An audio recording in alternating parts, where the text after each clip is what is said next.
Good morning to everybody. How are you doing today? Great. I understand. Is this Spirit Day? All right. Well, y'all have a lot of spirit as far as I can tell. That's great. Thank you so much for inviting us. I'm going to dive right in as well, and I'm going to introduce each of these gentlemen. They've all got super long bios. I'm going to just take a few of the highlights because I think it's so important. And I'm going to begin all the way down on my left and your right with the Archbishop. Archbishop Joseph Florenza is the Archbishop now Emeritus of Galveston, Houston, a native of Beaumont and a graduate of St. Mary's Seminary in LaPorte. He had a long career as priest here in Houston, serving 5 parishes, professor of medical ethics at Dominican College, and chancellor of the Diocese of Galveston, Houston. Pope John Paul II named him the Bishop of San Angelo in 1979, and in 1985, he was named Bishop of Galveston, Houston, a diocese which now has almost 1.5 million Catholics and is the 10th largest in the U.S. He became the first Archbishop for Galveston, Houston in 2004, and now Archbishop Emeritus after he retired. He protested segregation with Dr. King and Selma and helped establish the Coalition for the Homeless here in Houston, among so many other things. He has received more awards than I can tell you, certainly sits on more boards than I can say.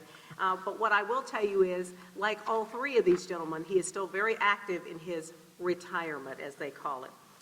The second person is Reverend Bill Lawson, the founder and pastor emeritus of Wheeler Avenue Baptist Church in Houston. He was born in St. Louis, grew up in Kansas City, Kansas, went to college at Tennessee State in Nashville, then back to Kansas to Central Baptist Theological Seminary. He came to Houston in 1955 to serve as director of the Baptist Student Union at Texas Southern University and served in that position for 10 years.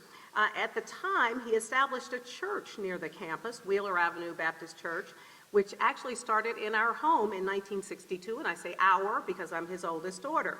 And that congregation now, it went from 13 to now over 15,000 members.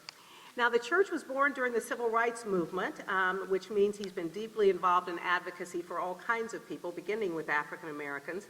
And I should also say that he is the author of a book of meditations called Lawson's Leaves of Love. He retired from Wheeler Avenue in 2004, but as I say, still preaches and teaches a class now at the U of H. Married to my mother, Audrey Lawson, of St. Louis, with 4 children, 2 grandchildren. They just celebrated 61 years last month.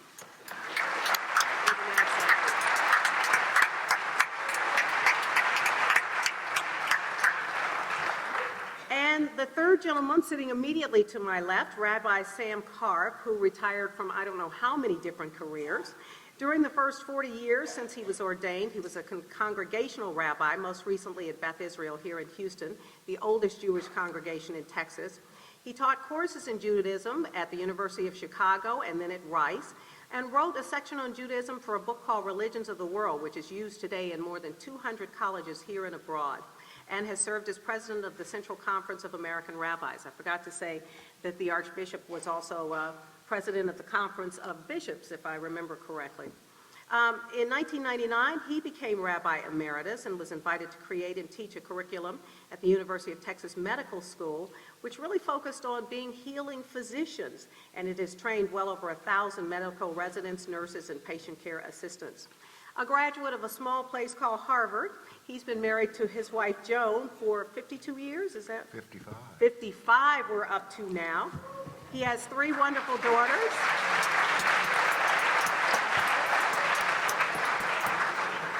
He has 3 wonderful daughters, 7 amazing grandchildren, and we all agree on that. He arrived in Houston in '75, spent the 60s in Chicago, where he was associate chair of the Chicago Conference on Religion and Race, and met Dr. King there at a small meeting convened by then Mayor Richard Daley.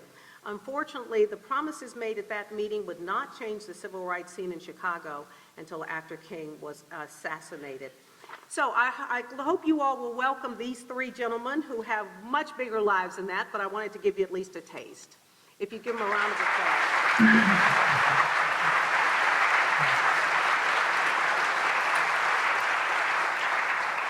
And I have to tell you, they go by either the 3 Amigos or the Trinity or whatever you want to call them. But these 3 guys have been working together on so many important issues in our city for decades now. And it's always such a pleasure to get a chance to talk with all 3 of them. Now, the one thing I was struck by as I read through you all's bios, and I guess I just never thought about it, was that you all came to Houston from different places at different times in your life and immediately got involved in human and civil rights once you got here. And I wanted to start out by asking each of you why you got involved in civil rights. And I'm going to, if you don't mind, start with my father, because I know he has said repeatedly that he got involved in civil rights even though he was right there at the hotbed of it at Texas Southern and University of Houston down the street, but got involved reluctantly, kind of dragged in kicking and screaming. Can you talk a little bit about that? All right. First of all, I do want to thank Mr. Loach and the faculty and administration of this great school for having invited all three of us and this lady on the end. And I also want to thank Ms. Suzette Caldwell, who was the one who pulled us together. This is almost an impossible feat, by the way, to get Melanie Lawson, who was supposed to be on the air at 11 o'clock this morning, and to be able to get the Archbishop and the Rabbi and me, all three of us who were supposed to be doing other things, and to get us together on this stage, and she did this for you. I think that we need to give a hand to Ms. Suzette Caldwell.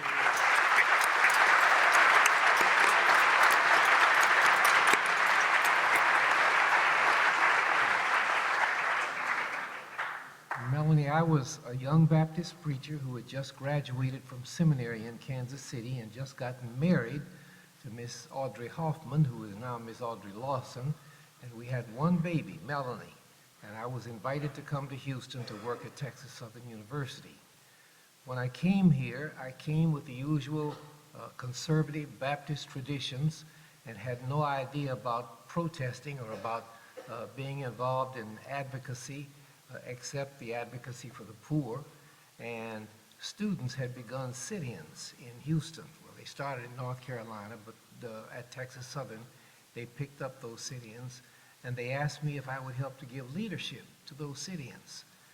A conservative Baptist preacher in 1955 simply did not do that, and so I tried to argue with the students that they should not sit in because their parents had struggled, sacrificed to get them into college. Most of their parents had not even finished high school, and that they should not endanger what they were doing by going out to protest.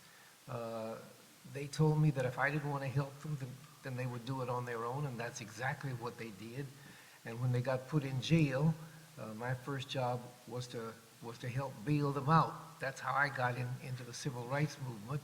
But after that, I realized that a page in history had turned, and that I clearly needed to be involved in advocacy, particularly in civil rights advocacy. That's how it got started. Now, Archbishop, you also got very involved, and I have to mention, I know all of you all have now heard of Selma, the movie, if you haven't had a chance to reach. Go see it. Yeah, it is a fantastic movie, by the way. But one of the things that Archbishop did was he took part in the march from Selma to Montgomery.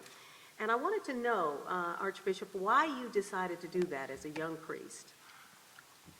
Well, I think that we were very concerned with what was going on in the country, and the leadership of Dr. Martin Luther King Jr. was so important.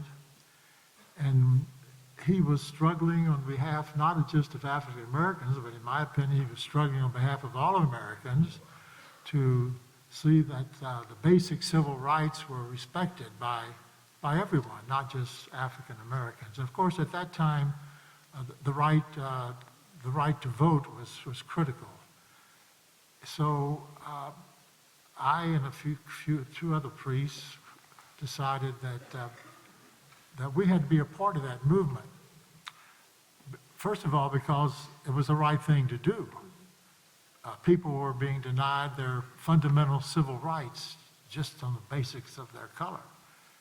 And that was so contrary to what America stands for. So it was just the right thing to do to be involved in that struggle, which we didn't realize it so much at the time, but it was really now a historical struggle. And also we wanted to be in solidarity with our African American friends and of the things that they were going through. So things came to a head at Selma, now in Alabama, because at that time Martin Luther King wanted to lead a march from Selma to Montgomery to protest at the courthouse in Montgomery over the civil rights issues, mainly the right to vote, and also at that time the right to enter and to be enrolled in the University of Alabama. And Selma became the spot where everyone had gathered, and the state troopers in Alabama, under the direction of the governor, was refusing to allow the marchers to go past the river, go over the bridge out of Selma that led to Montgomery. And so the struggle there in Selma was to protest strongly, while Martin Luther King and his aides were putting pressure on the government, upon the president at that time, President Johnson, to allow this march to continue. And I'll never forget that we were together in the Brown's Chapel there in Selma when Martin Luther King announced, "God has spoken through the federal judge." They were allowing us to go to the bridge and go over the bridge the next day to march to Montgomery. So my part and others' part was the fact that we thought it was certainly the right thing to do, and we wanted to show our solidarity with those who were struggling for a basic right, which I enjoyed, but they didn't enjoy. But Archbishop, it was very dangerous, as we saw. Lots of people were injured. There were some people that were killed. What was it like? I mean, weren't you in fear for your life? Well, there were three young men were killed the day before. That was true. Let me say this. I was apprehensive. Let me say this. I wasn't so fearful as I was apprehensive because it was a tense situation. And also, what made me really uncomfortable was, for the first time, I looked into the eyes of the state troopers from Alabama as they looked at all of us, and I saw the hatred in their eyes, the hatred in their eyes. And we know that if they were allowed, that they would have attacked. They would have continuing the water hoses and the clubs and all of that. So that gave me a great uneasy feeling, because I'd never seen hatred that way in my life, and I hope I never see it again. So yes, we were a little fearful, a little apprehensive, but we were young, and we were a large group, and we felt that in that there was some comfort and some security and some safety in the large group. Let me throw in a word here, Melanie. Yeah. One of the things that I have never fully understood was, here was a young priest who was breaking the rules of the church by getting involved in civil protest, and somehow he still survived. He wasn't defrocked. He was named as a bishop, and then finally as an archbishop. How did that happen? Of the Council Yeah, of Bishops. exactly. How did that happen? There weren't too many choices. Don't you believe that, ladies and gentlemen? Well, Rabbi, you're in Chicago at the time. We think of the Midwest as more liberal, as less racially divisive than the South at that point. And you actually had a chance to meet with Martin Luther King in a small group. What was the feeling like in Chicago at the time, and what was he like when you had a chance to actually sit and talk to him? Well, actually, the situation, first of all, let me say how great it is to be here, and how great it is that you're commemorating Black History Month. That in itself is a message worth conveying, and it's great to be here. Chicago and the North could not afford to be self-righteous on the issue of civil rights. It is true that there weren't segregated drinking fountains and that African Americans could go to restaurants and at least in my time, those weren't the issues, and they could vote. Those weren't the issues. But there were issues of segregated housing. I mean, there are neighborhoods, even in Houston, that a few years ago, depending on the color of the skin or the religion that you belonged to, you were either welcome or not welcome. Fortunately, we've reached to a point in our city, down here in the Southwest, where if you can afford to buy a house in any neighborhood in the city, you can do so, and law protects your right to do so. That was not the case in Chicago, up north, in the 60s. And Martin Luther King had been through Selma, and he'd been through a lot in the South, but it was a different agenda, and he, in a sense, was trying to demonstrate to us up north that we had no reason to be self-righteous about our brothers in the South. And he brought his movement to Chicago, and he was determined to march in all white neighborhoods, ethnic neighborhoods where feelings were very strong, to demonstrate that there ought to be open housing, even in that neighborhood.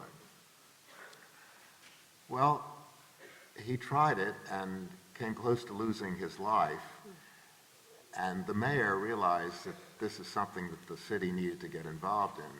I was then an associate chair of the Conference on Religion and Race, which was a group of business leaders and clergy who were interested in civil rights issues. And the mayor summoned us and the real estate board and invited Reverend King and his aides to join the mayor and his aides in order to see if some agreement could be reached that would give Martin Luther King a feeling that he didn't come north in vain, but at the same time would keep peace in the city. Any case, I have these memories of that meeting. First, I had a sense of being in this room, this small room at the Palmer House, with a great man, a man who was actually, even then, destined to go down as one of the great figures in American history. And that was a thrill. It was a humbling thrill. The second thing I noticed is a sense of just how hard his life was and how much strain there was on his life. And I don't think I'm speaking out of school, because I think in this movie Selma, that scene is shown as well. But he was smoking incessantly during that meeting. I've never seen a picture of him with a cigarette in his mouth. The tension was so thick you could cut it with a knife. The mayor was very shrewd, and he didn't speak English correctly, but he was one of the smartest politicians one could ever encounter. He knew what he had to do. The question is, would he do more than say nice things? We did emerge with an agreement in which he promised to promote open housing in Chicago in a certain specific way, to fight against discrimination against blacks and securing mortgages in housing, and fair employment practices. None of that happened. Ironically, as Melanie alluded to, only several years later, after Martin Luther King was assassinated in Memphis, and there were riots in cities around the country, including Chicago, only then was there action to do the right thing. And of course, the question that, it's like there's warning, somebody almost got killed at a certain intersection, put a street lamp on there, and it doesn't happen. Too often, it takes the death of a child at that street corner in order for them to come and put in a street lamp. Yeah. Well, Reverend Lawson, one of the things that this group may not know was that Dr. King came here a number of times. You were part of an organization called the Southern Christian Leadership Conference, SCLC, which was a religious arm that he formed as part of the civil rights movement. As part of that group of ministers who brought him to Houston, what kind of reception did he get? And what was the atmosphere like here? Things have changed so much since the 60s, but in the 60s, before Dr. King's assassination, he was not an icon. He was actually thought of badly because the head of the FBI, J. Edgar Hoover, had called him a communist and had told the president of the National Baptist Convention, the largest group of black Baptist churches in the nation, had told the head of the National Baptist Convention, don't let your preachers invite Martin Luther King into your congregations because he's a communist. And when he needed to raise money, he came to Houston, and the black preachers would not accept him because he had been accused of being a communist. There were a few of us who realized how important he was, and both the Archbishop and the Rabbi have spoken of him as a person who was a very different kind of human being. We knew that he was a different kind of human being, partly because I was related to a college and was close to the students there. My image of him was different. So about 4 of us invited him to come into our congregations. I had a church that was just a year old, and he came into that tiny church in a low frame building, and he spoke to our congregation. We were glad to have him there. But the fact is that he was not accepted in Houston by Baptist preachers, and so he asked me if I would be willing to become part of his staff in Atlanta. I thought very, very hard about that. I would love to have gone to Atlanta to be part of the staff of the SCLC, but I had this tiny congregation, at that time fewer than 50 people, and I knew that if I left it, it would not survive. So I told him as much as I would love to come to Atlanta, I would need to stay in Houston and continue to nurture this tiny congregation. So he asked, well, if you can't come to Atlanta, would you be willing to be the Houston chapter of the SCLC? I jumped at that and was very glad to become the Houston chapter of SCLC. That's basically what my first role in civil rights was. And Dr. King came to Houston a number of times. At that time, he couldn't go to a decent hotel, so he would go to somebody's home, and frequently he came to our home, and this little girl was in that house when he and his friends, Ralph Abernathy and Andrew Young and Jesse Jackson and several others, they would come, they would enjoy pork chops and greens, which Audrey, who normally didn't cook, would cook for them, and they would sit on the stairs while Melanie was upstairs looking down at this strange group of people, and they did what we don't often talk about. They would sit on the stairs and tell preacher lies. But my first contacts with Dr. King were those kinds of contacts. He was a very warm human being, and he was a person who would very easily make contact with people at the grassroots. With his college education, his PhD, and his Nobel Peace Prize, he was just an ordinary guy, loving people and pork chops. And you said he told jokes as well. I remember that you said he was always a very funny guy. Now, I want you guys to start thinking about some questions, because in just a couple of minutes, I'm going to turn it over to you. So I hope you have a few. And I want to get to how these 3 guys got together. But before we do that, there's an amazing story about how segregation here in Houston really came to a very quiet end. And I don't know that you've all heard that story before. But basically, we had protests, we had demonstrations, much like the rest of the city, or the rest of the country. You've heard about the sit-ins. But I'm going to toss it back over to Reverend Lawson because he knows this story from the inside.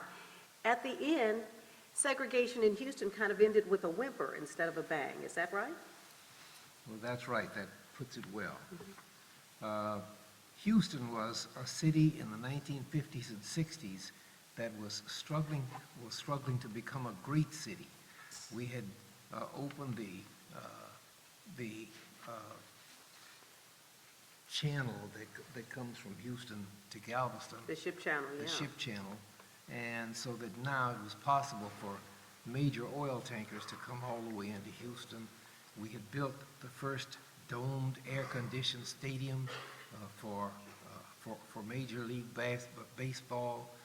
We had started a space program, and now Houston was moving toward becoming a major economy. And in 1963, Birmingham exploded. The bishop who was on the Edmund Pettus Bridge knows something about the climate in Alabama.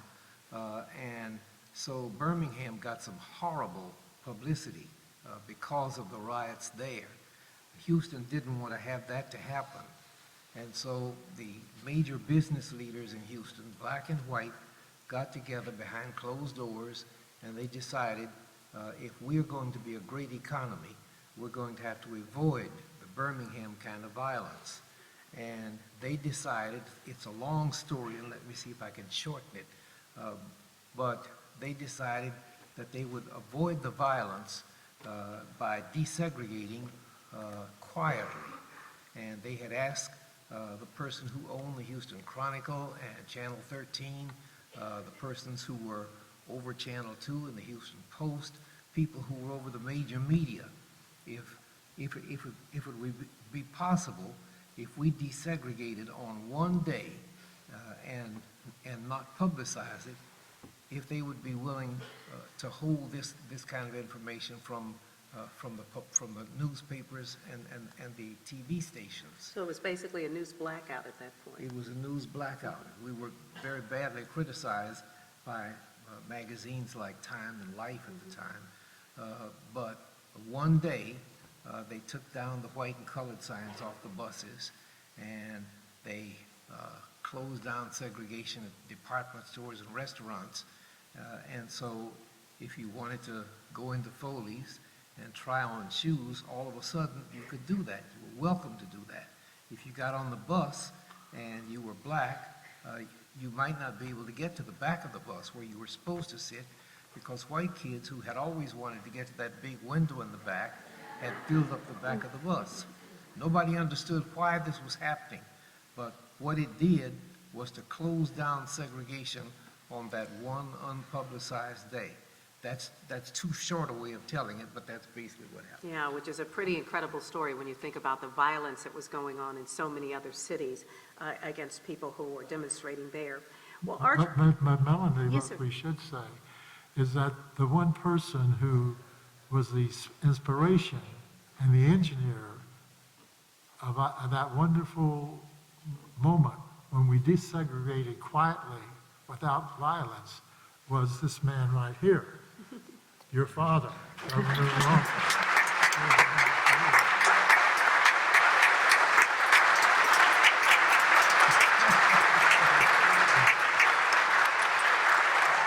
So I guess it made up for the fact that he didn't want to be part of the civil rights movement in the beginning, so he ended up. Now, each of you came to Houston at different times and from different parts of the country as we've talked, but how did you sort of get to know each other and become this triad? And I'll let anybody jump in. Go ahead, Rabbi. Well, I think it happened naturally. You know, some things happen and you wonder, how did it begin?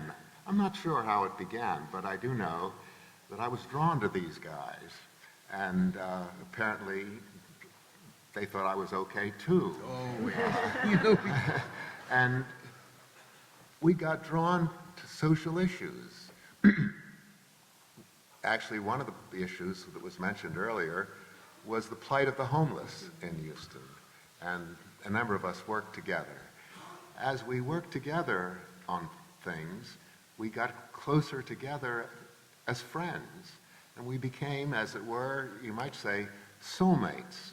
And we realized that as a Catholic, a Protestant, and a Jew, we are faithful to different religious stories, somewhat different religious stories. But we share one overarching religious story, and it is this: God loves us, and we best show our love for God by our love for God's children, especially the most vulnerable and the most needy among them. And it was that drew us to each other and drew us to these causes. It's no secret, we're in our 80s, which is, of course, ancient by your standards. And we're retired. But because of this passion that I think exists, I know exists in each of us, when Reverend Lawson picked up the phone some years ago and called the Archbishop, and he then called me, and he said, I know we're all retired, but I need you guys. He told us why he needed us, and I'm going to leave that story for him, but there was no question but that we were going to respond to that call. And that's kept a bunch of old men out of mischief, in a sense.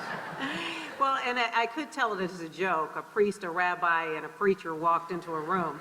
But the truth is that is often what they do. And in many cases, it involves public officials and changes in our city and what we have to do.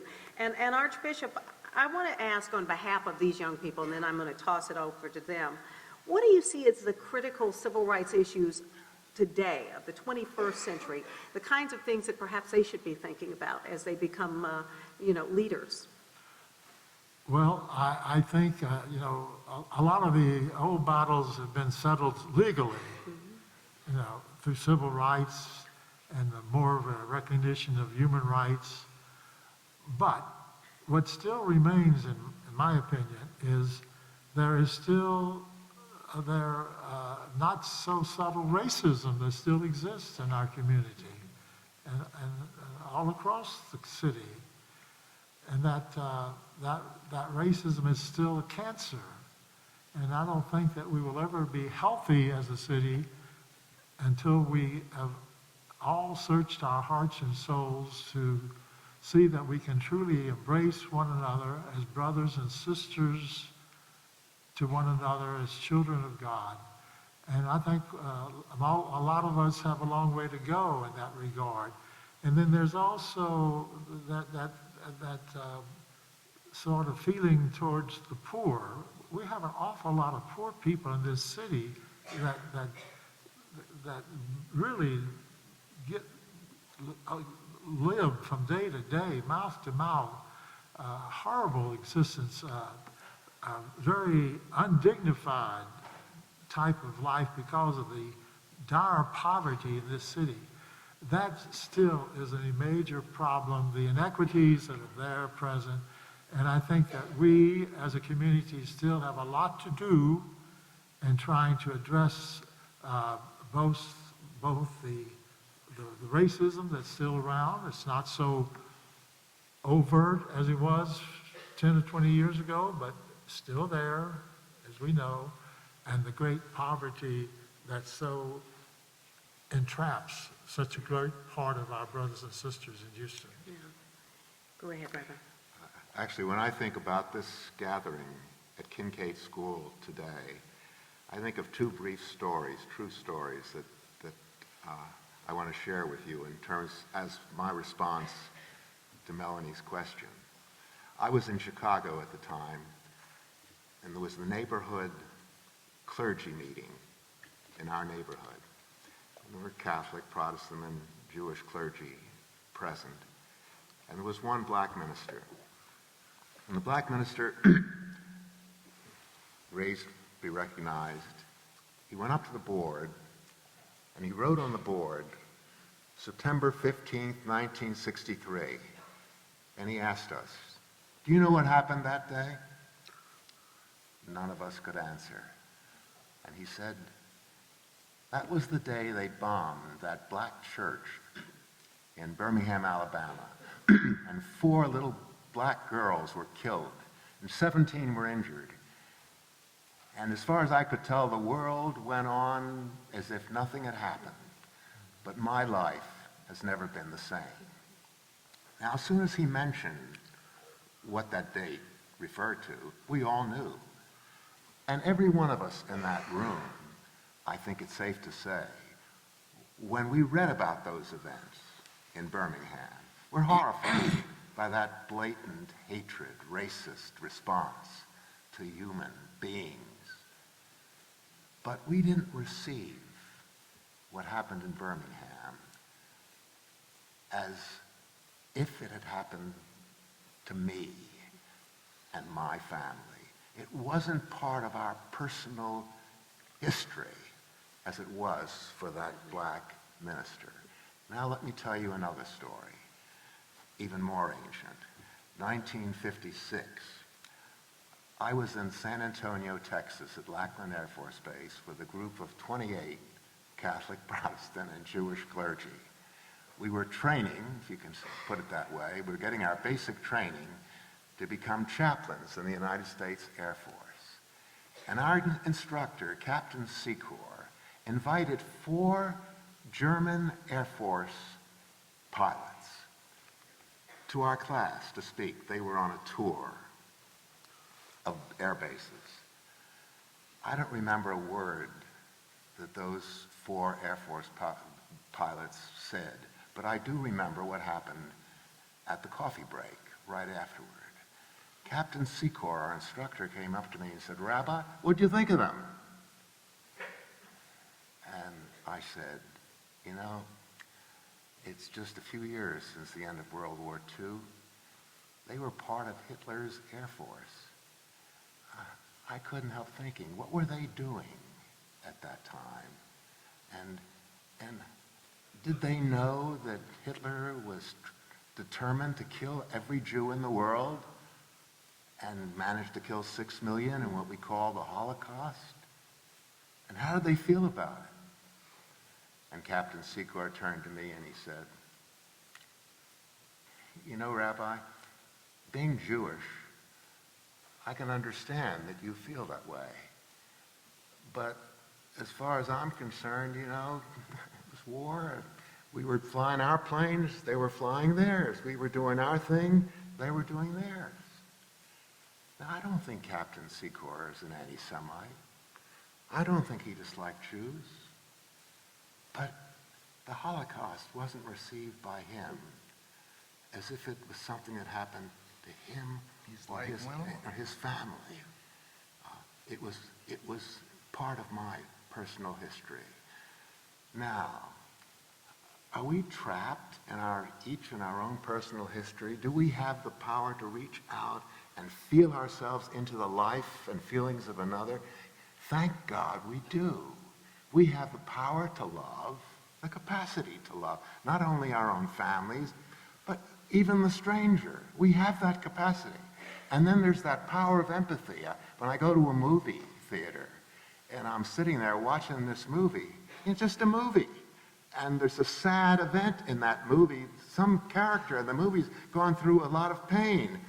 And I can't control myself. There's some tears coming out of my eyes, and I'm putting my hand in my pocket to get my handkerchief to wipe tears from my eyes. That's empathy. We have the capacity. And for the sake of our society, we need to get out of just our own individual personal history and do our best to appreciate the pain of the other. And that's a great spot to which to stop here and to see if there are any questions. We've got just a few minutes, and I hope some of you all might have some thoughts that you want to share. Yes, sir, right there in the middle. You might want to stand up and just shout it out so we can all hear you. So based on your intimate experiences with civil rights movements in the past, are there any recommendations or advice you would give to young people today who would like to find a similar movement? There you go. There's the $64,000 question. Thank you so much. Daddy, Archbishop?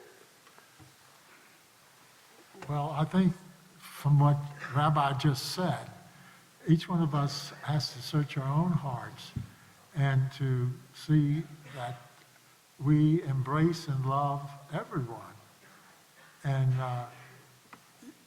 I'm sure that there are movements or organizations, clubs that you can belong to that force you to go out of yourself to reach up to others. And I would urge that you do that you spend your lives not just on what is good and comfortable for yourself, but that you spend your life on ways in which you can embrace others and be in solidarity with them to help them overcome many of the problems that they may be facing because of their race or ethnicity or religion. So as we said, these things still exist, you know. Was it yesterday 3 Muslim people were murdered in Executed, yeah. Tuesday in North Carolina? That type of attitude exists in Houston, Texas too, believe us, because we hear about it, we know about it, that type of attitude. So whatever you can do to join together with others to break down these barriers is a part of the continuing part of the civil rights movement. It's a continuing part of living what our 3 faith traditions teach us, to love one another, embrace one another as children of God. So whatever you can do to reach out to others and have a great portion of your life be in service to the needs of others is going to continue the civil rights spirit. When your parents made it possible for you to attend a school of this excellence, Kinkaid School, they were hoping that you would have a future that would be successful and prosperous. And frequently that means to make as many dollars as you can and to rise as high as you can. I'm glad the Archbishop mentioned the 3 students who were killed Tuesday, because after they were killed, somebody on social media used the phrase hashtag Muslim Lives Matter. That is based on something that was done in Ferguson. Ferguson, yeah, in the wake of Ferguson. no, this was in the wake of Trayvon Martin. Yeah. Oh, Right after the death of Trayvon Martin and the acquittal of his killer, there was a movement started that said Black lives matter. All lives matter. And the fact is that if we begin to think of our neighbors as much as we think of our own future, our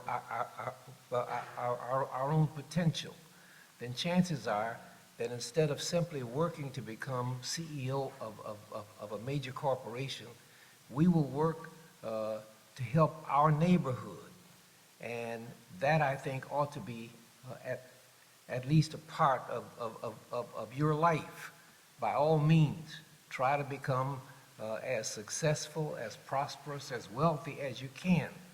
But also realize that one of the reasons that God gave you the gifts that made it possible for you to be at Kinkaid was so that you could share those gifts with your neighbors, even those neighbors who are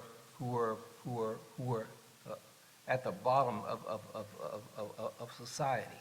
So as the Rabbi has said, learn to empathize and to feel for other people, because Muslim lives matter, Black lives matter, all lives matter. All right, I think we have time for them.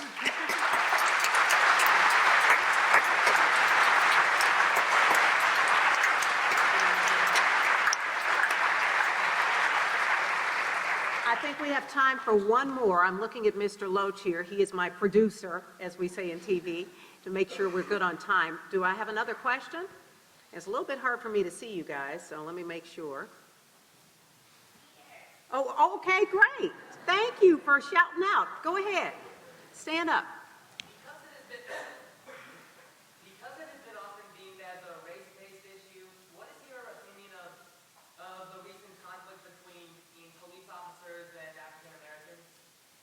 So things like Trayvon Martin in Ferguson and in New York City, and actually here as well. Anybody want to take that one on? Well, I think that it tells us that there is a problem, a tension often between the police officers and people of color. There's no doubt about that. I don't think it's always a cause of racism, but frequently it is. And I think that we have much to do in our community, and I think under Chief McClellan, the police chief, there is an effort to better train police officers and others, officials that way, who to not, what's the word, stereotype someone just because they are African American, or they may be Asian, or they may be Hispanic, not to stereotype them, but to judge each person on that person's own wealth, own worth. But so there, I think that, yes, that goes on in our community, and I hope, and I think we are trying to work towards being much better and not profiling people, but as long as it goes on, we know that we have a serious problem. One of the things that the three of these gentlemen have worked on together is the Office of Public Defender. And prior to their efforts, we didn't have something like that. So if you were a poor person who was in the court system, in the justice system, you were usually just assigned a lawyer to work with you. They may not care about your case, they may not read up on it or anything, while someone on the other side who had a lot more money was able to hire a good lawyer. Well, now, thanks to the Office of Public Defender, there is someone out there facing against the prosecutor who will represent people who cannot afford their own attorneys. We were one of the last major cities to have something like that. And so I think that at least answers, to some extent, to your questions about what do you do. It helps to have good legal representation when you're in trouble. I think we're going to go ahead and wrap it up. I'm looking at Mr. Loach here. I hope you all have enjoyed this. Trust me when I tell you these are three of the greatest treasures our city has to offer. And I'm biased, but I'm telling you that truthfully. And the reality is that they have done so much to help change all of our lives. They are all three very modest people, but the reality is many of us would not be sitting in this room today had it not been for their efforts over the years and decades.